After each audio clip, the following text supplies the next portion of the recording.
Los Angeles County hospitals are so overwhelmed with virus patients that EMS workers were told Monday to ration oxygen, according to reports.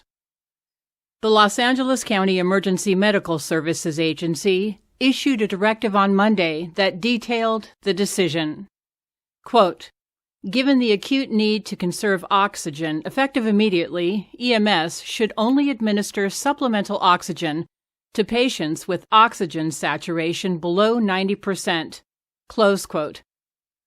California officials recently said that they're having trouble getting the necessary amount of oxygen to critically ill virus patients, with supply issues causing at least 5 LA County hospitals to declare an internal disaster, which means that they could be turning away ambulances. Dr. Jeffrey Gusenhauser, Los Angeles County's chief medical officer, said that officials are exploring, quote, "every possible way to reduce the burden on the hospitals.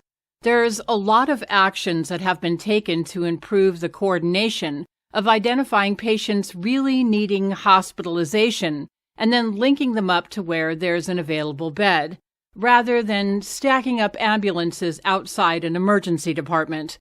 Close quote. The doctor told the LA Times. In addition to the oxygen rationing, the agency issued memos last week telling ambulance staff not to transfer people to the hospital that have virtually no chance of survival. Officials worry that the county is likely to experience an increase in cases associated with the winter holidays. To assist with the situation, California created a state oxygen team, and the U.S. Army Corps of Engineers crews recently arrived to update their oxygen delivery systems. Narrator's note: in LA County, ambulance crews will now be determining who does and doesn't have a chance of survival. Curfew is now in effect. All unauthorized citizens must stay indoors. Tensions rise as we enter the 213th week of lockdown. A grim new reality emerges. COVID-23 has mutated. Beginning thermal scan. Thermal scan normal. A horrifying new development New today. data confirms the virus attacks the brain tissue. A recent study out of Imperial University in London shows the virus could come with some cognitive costs, possibly aging the brain by 10 years. It's one of the most common early symptoms of COVID-19. This feeling of being foggy or a little confused. Dr. Clifton Gooch with Tampa General Hospital and USF says more and more patients are reporting the same difficulties. That's why cognitive issues are now at the forefront of studies into the virus. We've identified a group of patients that have come to be known as the long haulers. So these are individuals that get COVID, they get over the acute infection, but then they have symptoms that persist for long periods of time. 20 to 40% of COVID-19 patients are long haulers that carry a new disease they never had. So far, doctors know the virus can affect their lungs, heart, kidneys, and brain. The World Health Organization is now urging people to be aware of the coronavirus entering through food chains through frozen food. Frozen chicken, of course, frozen chicken wings imported from Brazil were discovered with the virus, and that was yesterday. That came a day after it was found on the packaging of shrimp imported from Ecuador. Tonight, thousands in miles-long lines waiting hours on New Year's Eve in Tennessee to get the COVID-19 vaccine. The long-awaited vaccine's finally here. But states are now struggling to get those life-saving shots into arms. They don't have the people, they don't have the funding, and there isn't an overarching plan that we really need to ensure that we get this done quickly. In Arizona, out of the more than 300,000 vaccines the state has received, only 18% have been used. Vaccination sites in Florida overwhelmed. Calls for the National Guard to come in and help. Some people say they can't get an appointment. I have called more than 200 times. Nothing. Operation Warp Speed now crawling. Only 2.7 million vaccinations recorded, far short of the initial goal of 20 million by the end of the year. There really has to be a lot more effort in the sense of resources for the locals, namely the states, the cities, the counties. Some healthcare workers refusing to take the vaccine. Well, what I'm worried about is people who aren't taking it frankly. Ohio, Kansas, Mississippi, and Georgia have the lowest vaccination rates in the country. In many parts of rural Georgia, both in the north and the south, there's vaccine available and literally sitting in freezers. In West Virginia, more than 40 people accidentally given an antibody treatment instead of the vaccine. And tonight in Wisconsin, a fire pharmacist arrested after police say he admitted to intentionally removing 570 vaccine doses from the freezer, then putting them back in hours later. But it was too late for 57 people who already got those doses, now possibly ineffective. This was a situation involving a bad actor as opposed to a bad process. In 2015, you gave more than $50 million to CureVac, which is really focused on this messenger RNA technology. How is that so different? And why did you see it back then, 5 years ago, that it could be such a transformative technology? These mRNA vaccines will be among the vaccines that help end the pandemic. We've been investing in them for quite some time because they will eventually be very cheap, and you can have a factory that even once you want a new disease, you only have to change a tiny little bit of that factory to have it make a vaccine. Tonight, experts bracing for the spread of that highly contagious variant of COVID. You're going to be hearing about reports from other states and more cases in the states that have already reported. Some labs across the country now screening for the variant. Cases confirmed in Colorado and California as the country hits grim records in deaths and hospitalizations. LA County tweeting the profiles of victims. The tweets posted once every 10 minutes to mirror how often the virus claims lives here. Funeral homes now being forced to turn families away. I have to say, I'm sorry, I can't help you right now. And that's a very difficult thing to tell people. Across the U.S., hospitals scrambling. In Alabama, doctors warning of shortages. If you have a heart attack and you come to the hospital, we now have no place to put you because all the ICU beds are occupied. And it's not just here. And any place that we would transfer you, they also are full. Even Surgeon General Jerome Adams, unable to visit his wife who's battling cancer in the hospital because of COVID restrictions, tweeting, "I'm hoping she doesn't have to spend New Year's in a hallway because the beds are full." And tonight, a new study reporting over 2 million children have had COVID, more than 1 million just since November. In Texas, 11-year-old Kaysen Abbott now battling that rare multisystem inflammatory syndrome in children linked to the virus. Just days after the UK identified a highly contagious new strain of the coronavirus, it is now popping up around the globe. France, Denmark, Spain, Sweden, the Netherlands, Germany, and it's not just Europe. Japan, Australia, Lebanon, and our neighbor to the north, Canada. Canadian health officials say a couple tested positive. They have no travel history, no known exposure or contacts. This UCSF epidemiologist says the UK variant could be in the U.S., and we might not know it because our surveillance to detect genetic changes in the virus lags behind other countries. Britain has a particularly good surveillance system, so they do a lot of monitoring of all of their coronavirus tests to look for changes. Experts say there's no evidence that the new strain is a more dangerous form of the virus, just that it's more contagious. Now Los Angeles County is testing to see if that highly contagious variant might be behind its new surge. Meanwhile, the makers of the new Pfizer COVID vaccine say they believe it will work against the new strain, but say its shot could be adjusted quickly if need be. In principle, technically, it is possible to make a new vaccine mimicking the new strains within a few weeks. But experts warn this may not be the last mutation.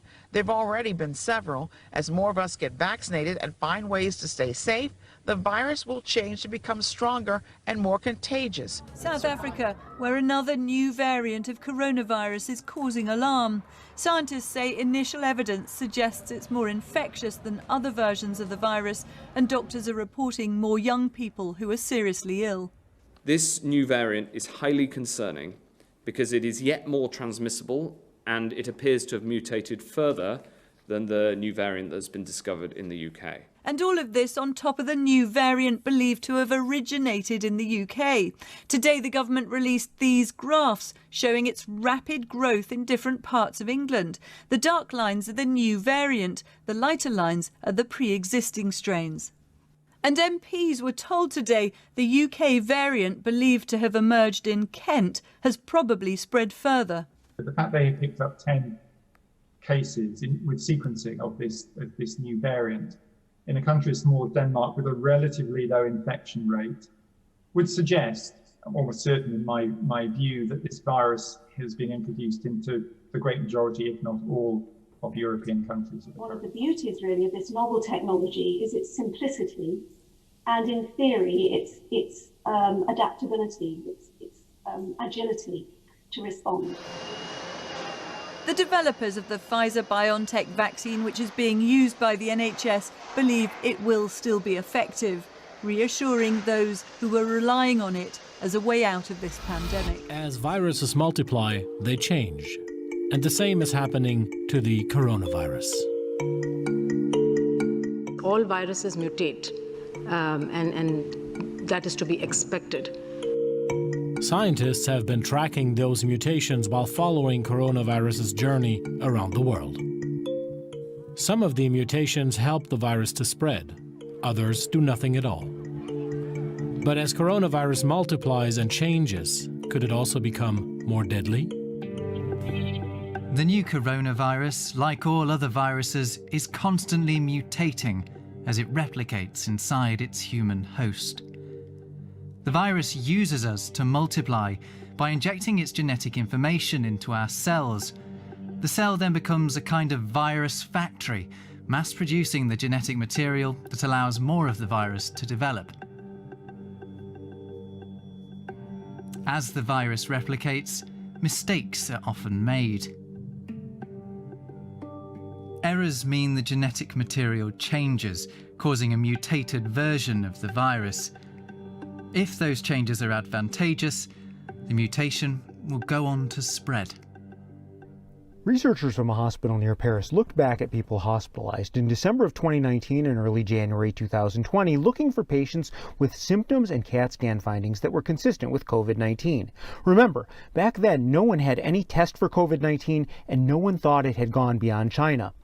They identified a 42-year-old man with findings consistent with COVID-19 who was admitted on December 27th with 4 days of symptoms. The frozen samples taken at that time were retested and they were positive for SARS-CoV-2. Now, this man had no history of travel, and that suggests SARS-CoV-2 was in the Paris area at least 4 days before the first announcement of the virus in Wuhan, China on December 31st. Now, on the topic of how long SARS-CoV-2 might have been around, a new study from the UK that looked at natural mutations in the virus found the virus may have been circulating as early as October of 2019, although that time frame is based on modeling estimates and only provides a hint of when the virus entered circulation, not proof. The paper also identified nearly 200 recurrent mutations that the researchers believe are helping the virus evolve and adapt to infecting humans. Yeah, now finally, I want to mention a third study that has been widely reported but has not been peer-reviewed and is very preliminary. The paper actually suggests that mutations in the spike protein, which is critical for the virus to invade human cells, might be making it more infectious and might cause difficulty creating a vaccine. The paper also identified nearly 200 recurrent mutations that the researchers believe are helping the virus evolve. Scientists have been expecting the virus that causes COVID-19 to mutate, and there is now new research that suggests one of the dominant strains, the strains found here in Canada, is in fact mutating and is in fact now more infectious.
Scientists have discovered hundreds of mutations to the virus that causes COVID-19.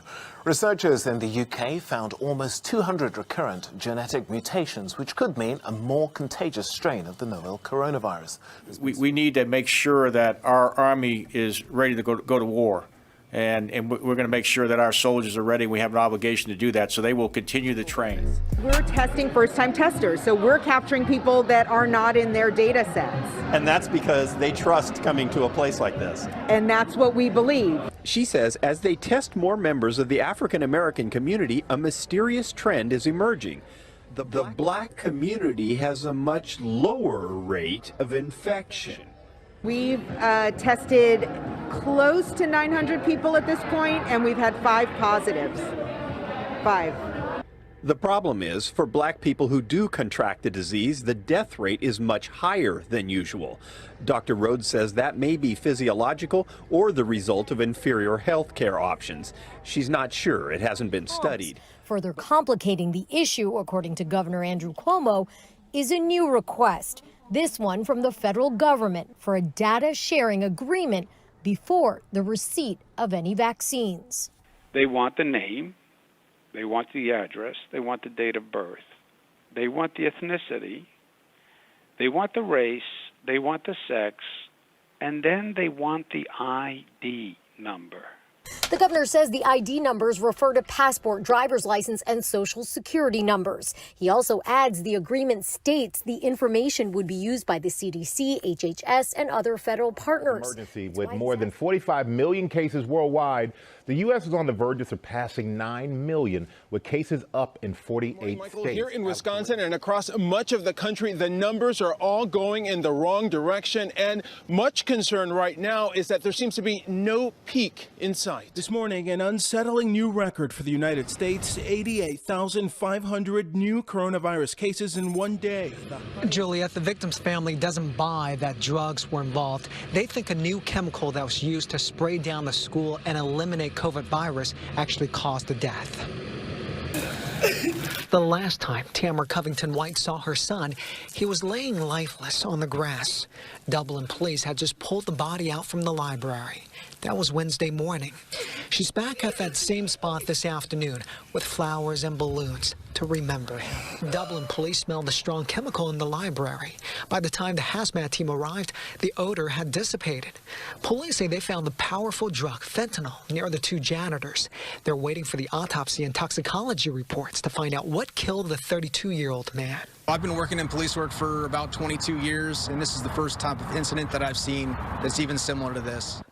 I'm really worried that 5 years after this pandemic, people are going to be like, well, that's over, and we're probably not going to have one for another 100 years. This is not a once-in-a-lifetime kind of thing.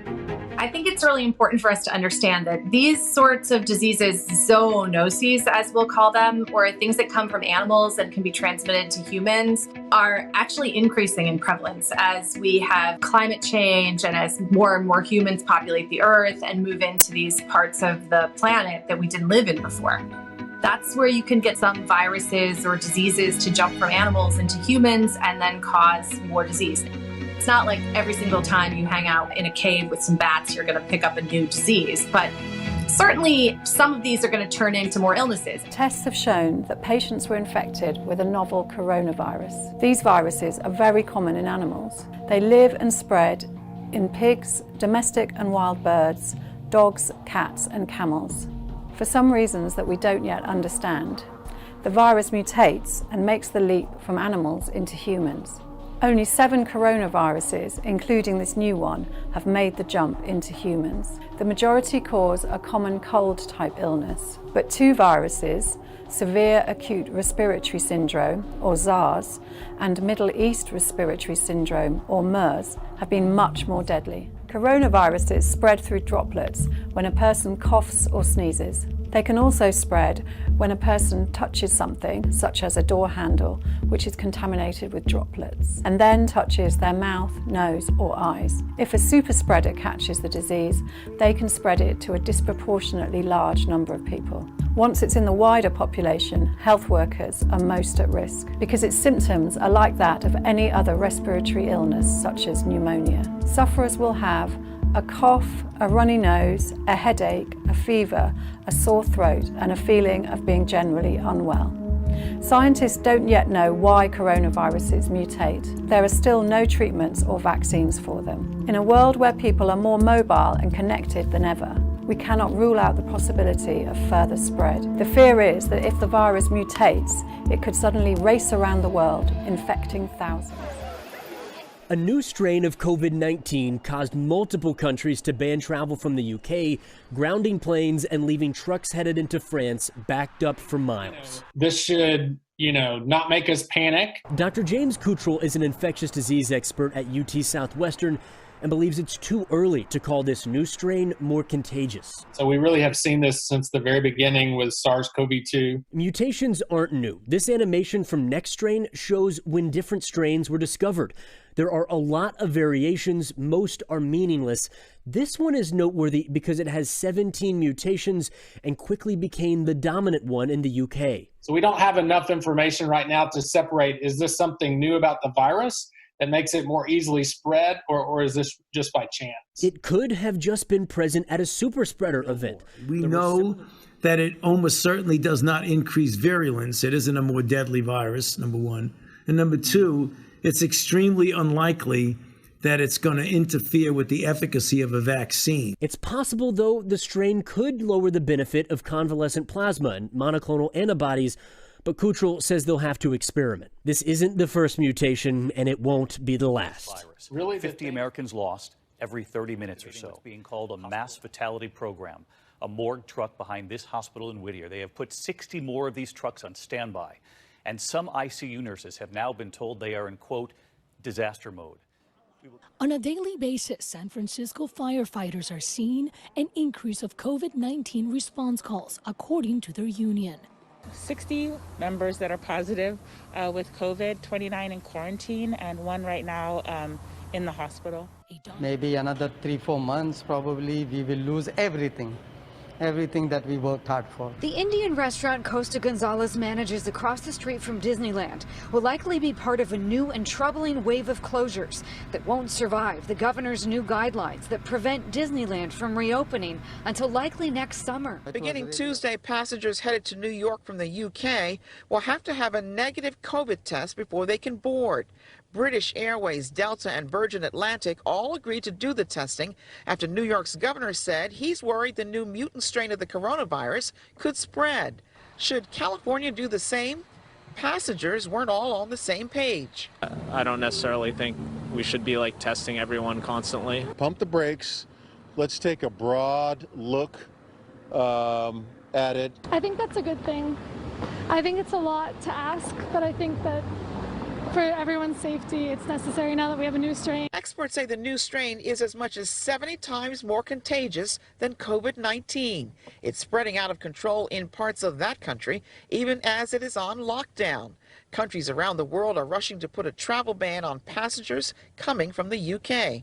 But in the thousands of tests California does daily, Governor Newsom says the new variation hasn't shown up. There's no evidence of this strain yet into the state of California. The new mutated COVID virus seems to bind a little tighter, a little more easily, and enter the cell of the human body easier than our current COVID virus that we have here, primarily in California and the United States. Experts say they believe the Pfizer and Moderna vaccines would be effective against the new strain, but admit there's a lot they don't know yet.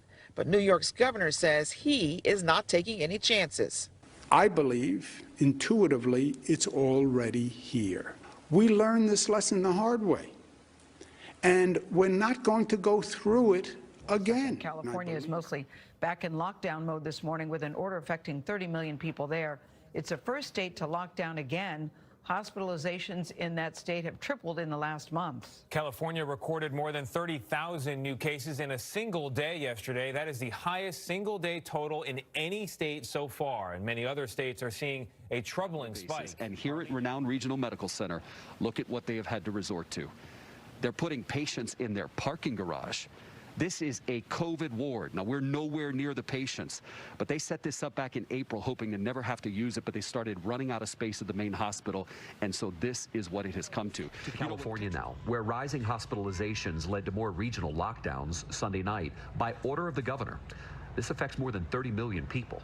Starting today, salons are closed, retailers are under strict capacity limits, and all dining, indoor and out, is suspended. The way it works in Los Angeles is that county officials classify video production work as essential and require regular COVID testing at TV and movie shoots. The famous Las Vegas Strip is a little less crowded in the age of coronavirus, but those we spoke to who are still coming here say they feel safe gambling their luck in Sin City. I've seen people wiping down the, games and stuff. It's very quiet, and I'm sure it's difficult for people here to make a living. How hard hit has Vegas been by COVID? We got hit hard by the pandemic. There's no other way to look at it. That is Jonas Peterson. He is CEO of the Las Vegas Global Economic Alliance.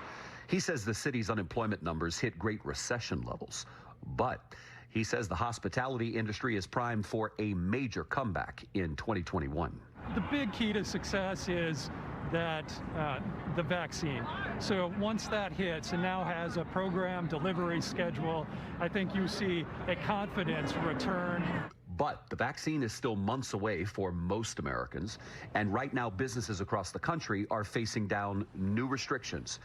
In New York State, Governor Andrew Cuomo warned that indoor dining could again stop in New York City.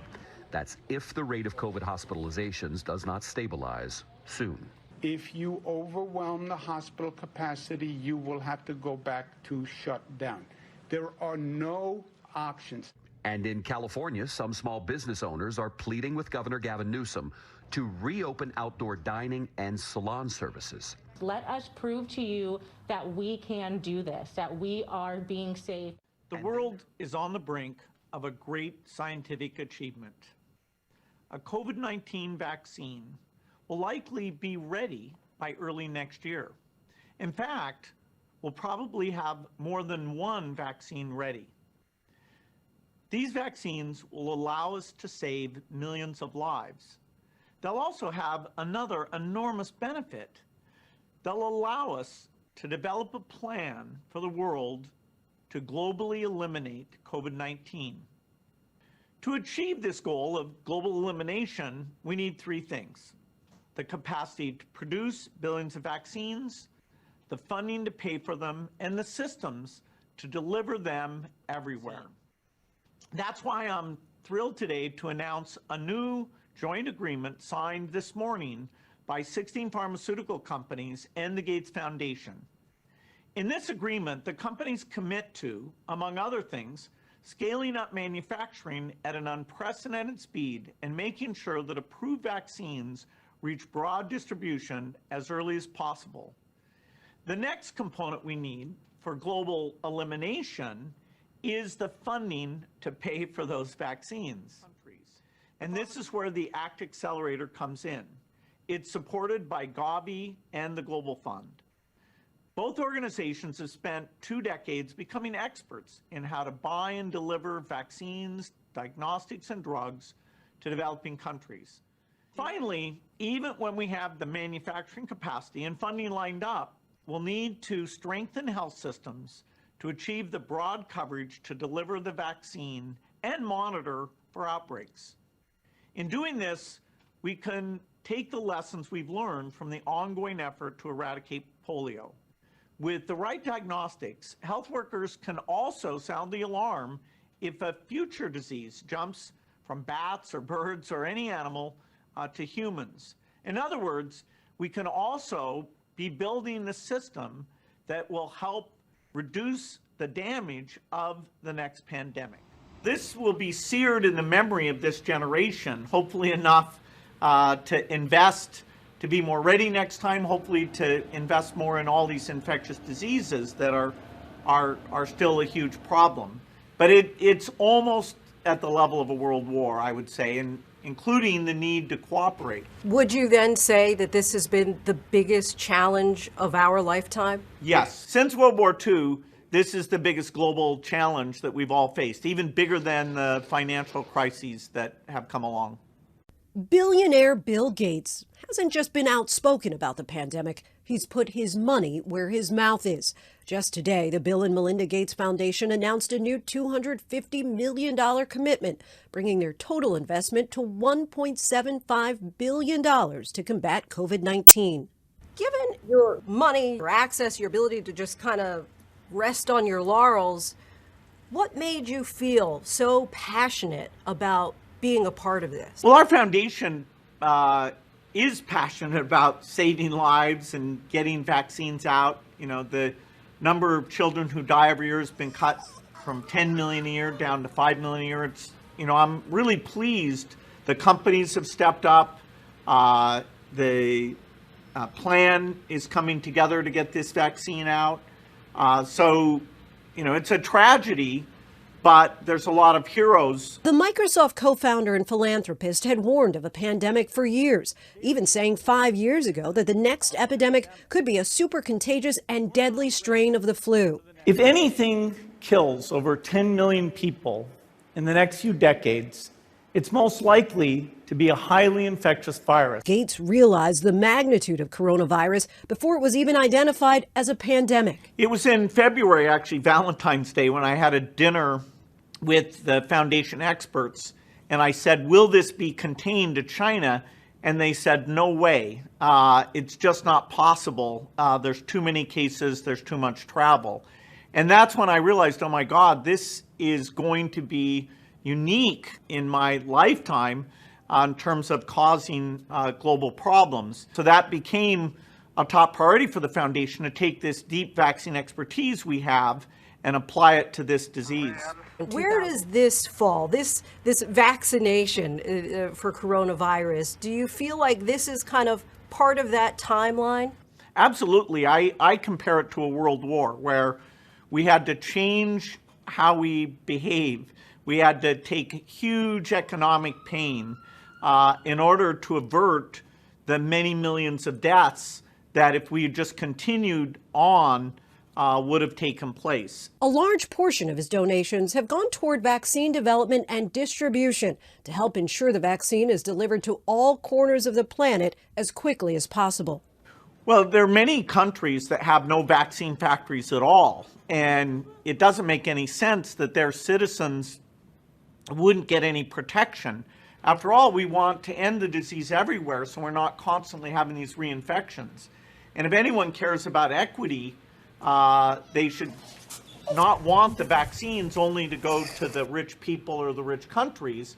And now we have these factories all over the world, including Serum Institute in India, ready to help out, and so that the wait for the developing countries isn't years.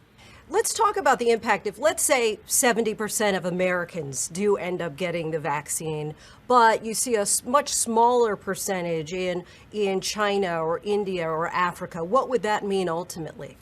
Well, we want to bring the amount of this virus in humans down to zero if possible, so that we're not constantly having to revaccinate or having outbreaks in different areas. Ideally, the whole globe would participate in this the same way that we work together to eradicate smallpox. You've recently talked about how we might have as many as 6 vaccines by spring.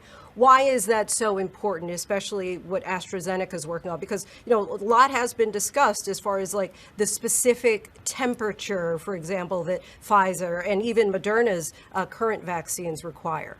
Yeah, the Pfizer and Moderna are going to be a bit more expensive, harder to scale up, and more demanding on this temperature cold chain.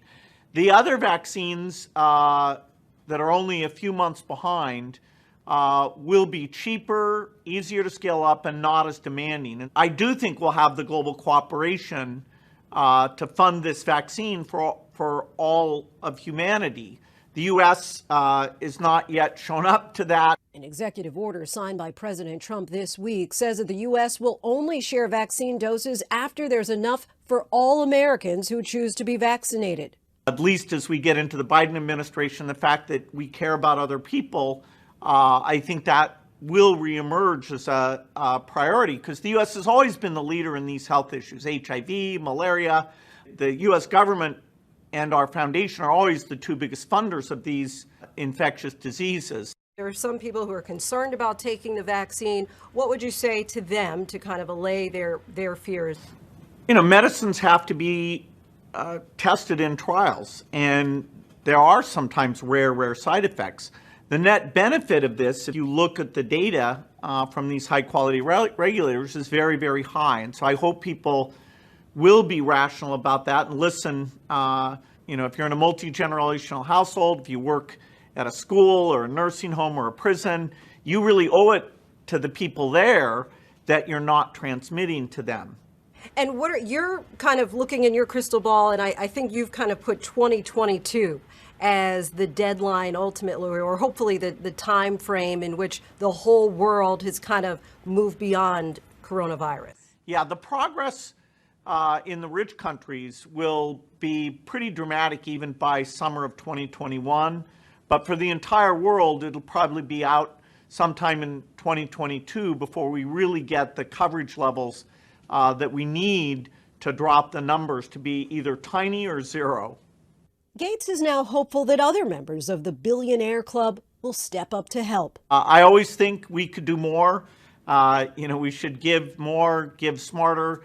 And we have a group called the Giving Pledge that brings people together.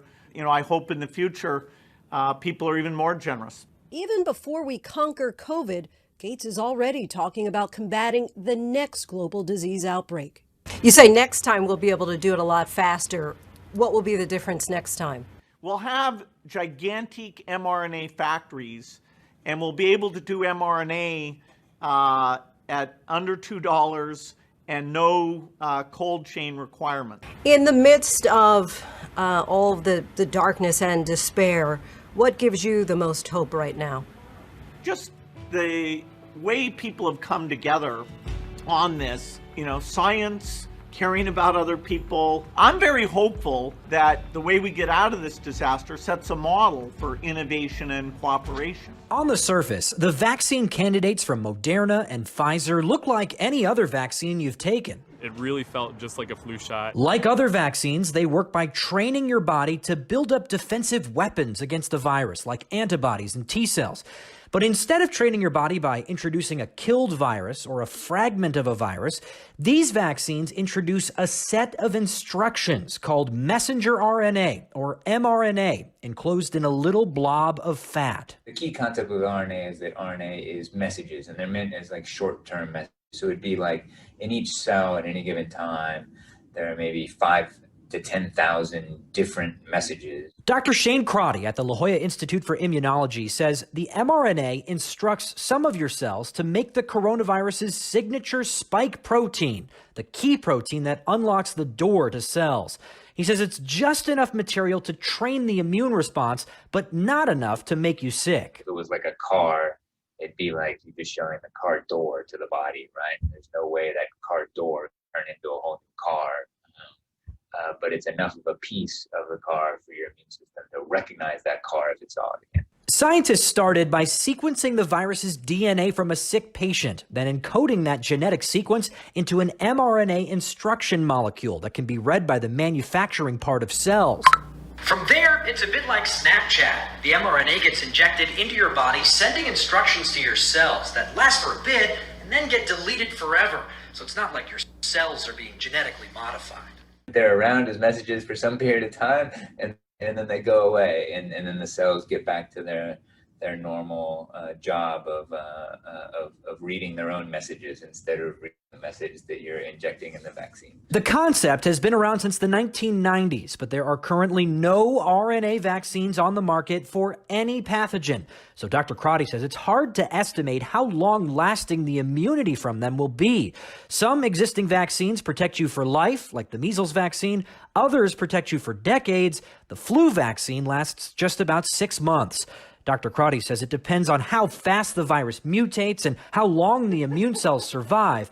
But even in a worst-case scenario, those aren't insurmountable problems. Because the best feature of RNA vaccines is that they can be quickly reprogrammed.